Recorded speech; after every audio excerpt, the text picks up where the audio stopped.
حتى الحيطان غلوها علينا. الخوف من الطرد بقى كابوس بيلاحق كتير من مستأجري الإيجار القديم دلوقتي، ومن بعد ما الحكومة ألزمتهم يسددوا 250 جنيه كل شهر من أول سبتمبر والناس بتغلي، والراجل اللي يوميته 50 و100 جنيه بقى مطالب يدبرها بأي شكل، خصوصا إننا مع دخلة مدارس ومصاريف كتير جاية في السكة. بس على الناحية التانية ملاك بيحتفلوا بأول 250 ياخدوها من إيجار شققهم وبيشكروا الرئيس، وتانيين شايفين إن حقهم ما جاش وهم كمان هيستنوا سنين عشان يرجع لهم ملكهم اللي بياخدوا منه ملاليم، وهم كمان عندهم ظروف معيشيه وطلبات. طيب بالنسبه لخلو الرجل وعداد الكهرباء وغيرها، حاله الاحتقان دي تخلينا نسال فين الحكومه من كل ده؟ احنا من وقت للتاني بنسمع عن حادثه بين مستاجر ومالك وكل واحد قاعد للتاني على غلطه، وكمان حالات الطرد اللي بتنشر عنها كل يوم ومين بينطبق عليه بقت رعبه المستاجرين. ومع كل الاجراءات اللي الحكومه اعلنت عنها عشان تطمنهم الا انها فشلت فعلا انها تهدي الدنيا. لا وكمان في ملاك بيضغطوا على الحكومه ومش عاجبهم مده ال7 سنين، عايزينها 3 بس، وعايزين يوصلوا الايجار من 2000 ل 8000 جنيه. طيب ايه هي الحالات اللي فعلا يحق للمالك يطرد المستاجر ولا يستنى بقى زياده ولا غيرها؟ وايه الاليات اللي الدوله اعلنت عنها عشان تسهل على الناس التقديم للوحدات البديله؟ والاولويه هتكون لمين؟ واللجان اللي نزلت تقيم شقق الايجار القديم عشان تحدد الحد الادنى وصلت لايه؟ انا محمود طولان، وتعالى نشوف الرابط بين خناقات الايجار القديم اللي مش بتخلص وبين اللي الحكومه بتعمله عشان تحاول ترضي كل الاطراف.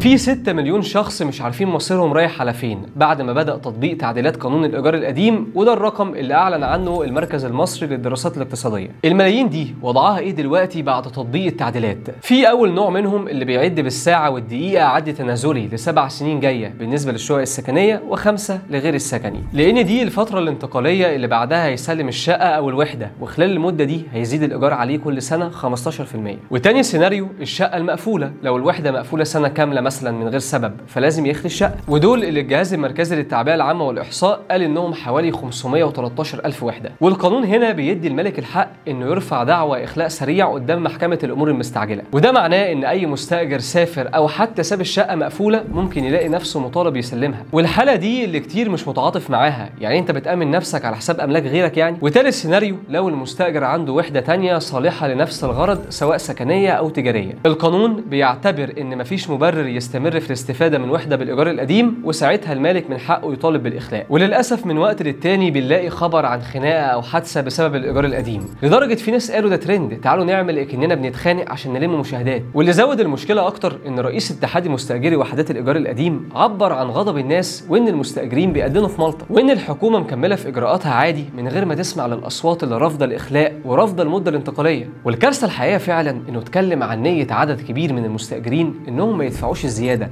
ولا يخلوا الشقه بعد المده الانتقاليه ما تخلص. طبعا ده اللي فعلا هيدي للملك الحق انه يرفع دعوى اخلاء. ودلوقتي الجديد بقى تحذير وزاره الكهرباء للمستاجرين اللي عايزين يشيلوا العداد وشايفين ان هم اللي صرفوا على تركيبه، وده اكيد مخالف، لكن زي ما قلت لك في حاله انتقام متبادله بين الملاك والمستاجرين، وكل واحد عايز ياخد حقه تالت ومتلت، لان المستاجرين شايفين انهم دخلوا في دوامه والكل عليهم، واللي مخوفهم اكتر ان الحكايه ما وقفتش عند 250 جنيه. لكن كمان لجان الفحص اللي بترصد دلوقتي شقق الايجار القديم بدات شغلها، ومطلوب منها في خلال 3 شهور انها تحصر شقق الايجار القديم كلها في الاحياء والمحافظات وتصنفها، وبعد ما تنتهي من الحصر ده هتحدد قيمه الايجار اللي المفروض كل منطقه تدفعه، واللي المفروض انها تتقسم ما بين اقتصاديه واللي فيها الايجار هيبقى 10 اضعاف القيمه دلوقتي وبحد ادنى 250 جنيه، وفي المتوسطه ب 10 اضعاف القيمه برضو وبحد ادنى 400 جنيه، ومميزه ب 20 ضعف وحد ادنى 1000 جنيه. واول ما المحافظ يعلن تقسيم المناطق المستاجر هيكون ملزم يدفع فرق الايجار الجديد باثر رجعي، بس عشان ما يبقاش الحمل مره واحده الفرق ده هيتقسط على نفس عدد الشهور اللي متاخر عنها. طبعا دي مبالغ كبيره جدا على اسر كتير بسيطه ممكن تكون ساكنه في احياء زي وسط البلد او الزيتون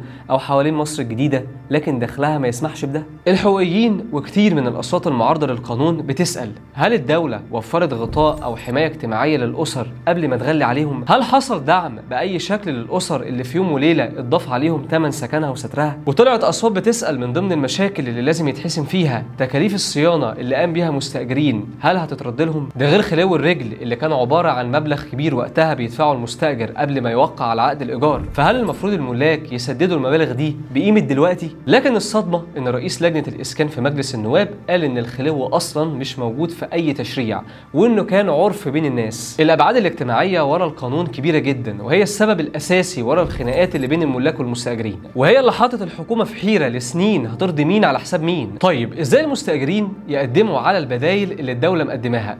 ده لو اقتنعوا بيها اصلا واقتنعوا يخرجوا من الشقه. اللي اتعمل ان في اداره مركزيه للايجار والسكن البديل تحت اشراف صندوق الاسكان الاجتماعي، ومن اول اكتوبر المستاجرين المفروض يبداوا يقدموا. المستاجرين عندهم مهله 3 شهور بس، التقديم بيكون الكتروني على المنصه او ورقي من خلال مكاتب البريد عشان كبار السن. والمستاجر عشان يقدم على شقه بديله محتاج يقدم عقد الايجار القديم او اي ورقه تثبت ان العلاقه الايجاريه لسه قايمه، وكمان يقدم ايصالات مرافق حديثه وبيان بدخله كام وحالته الاجتماعيه، واهم ورقه اقرار انه اول ما يستلم البديل لازم يسيب شقته القديمه. وهنا يجي السؤال، مين اللي هيتقبل طلبه بسرعه؟ الحكومه قالت ان الاولويه لكبار السن وذوي الاعاقه والاسر الاشد احتياجا، وده اكيد منطق يحترم، لكن برضه الموضوع فتح باب قلق جديد، لان المستاجر العادي اللي مش داخل في الاولويات دي ممكن يستنى شهور، لكن الحكومه اكيد مضطره تحدد الفئات دي. وكمان رئيس الوزراء قرر انظمه التسديد للوحدات البديله بقرار 12 في الجريده الرسميه، حدد فيه 5 صيغ لتخصيص الوحدات، وهي الايجار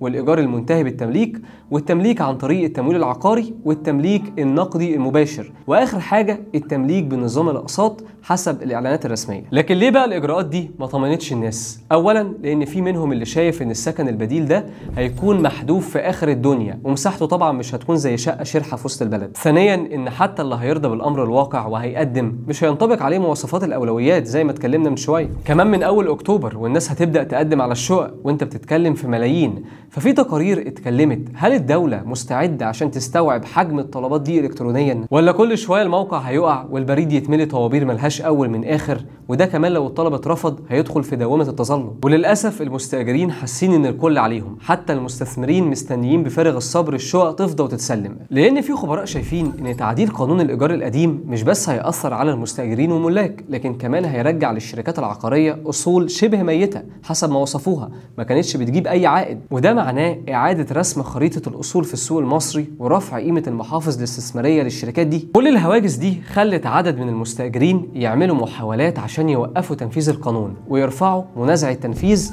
او عقب التنفيذ، بس الحقيقه حسب كلام القانونيين فالكلام ده غلط ومش مظبوط حسب القانون، لان منازعه التنفيذ بتتعمل في القضايا لما يبقى في حكمين قضائيين متعارضين او مشكله في تنفيذ الحكم، انما ما ينفعش يتعمل ضد قانون جديد. طيب هنا ايه الصح؟ القانونيين قالوا ان الطريق الوحيد هو حاجه اسمها الدفع بعدم الدستوريه.